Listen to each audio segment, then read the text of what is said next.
Lep pozdrav, sem Boštjan Kersnič, specialist nefrologije, drugač v.d. strokovnega direktorja novomeške bolnice. Dober dan, kako smo kaj? Gre vse po planu? Dobrodošli v mojem skoraj drugem domu. Tam je 50-50, vse so zdaj sredina. Tiskaj se pa podrbe, je bil pa corner grind.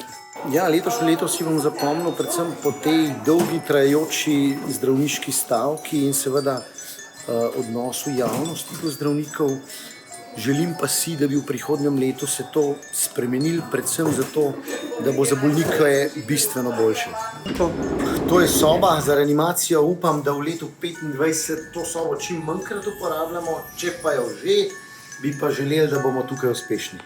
V resnici so najbolj pomembni bolniki in cela zdravstvena inštitucija je tukaj zaradi bolnika in moja želja bi bila seveda to, da bo dobro poskrbljeno za bolnike. V novem letu želim, da bi bolniki čim manjkrat rabili našo pomoč, če pa jo bodo, bomo pa tukaj 24/7, tako kot bo sistem omogočil. Evo, to je bilo zdaj malo trikov od corner grinda, slash grinda. Ful pomemben je, da vsi športamo, tako bolniki kot zdravniki, ker moramo biti pripravljeni za vse, kar nas čaka v prihodnosti.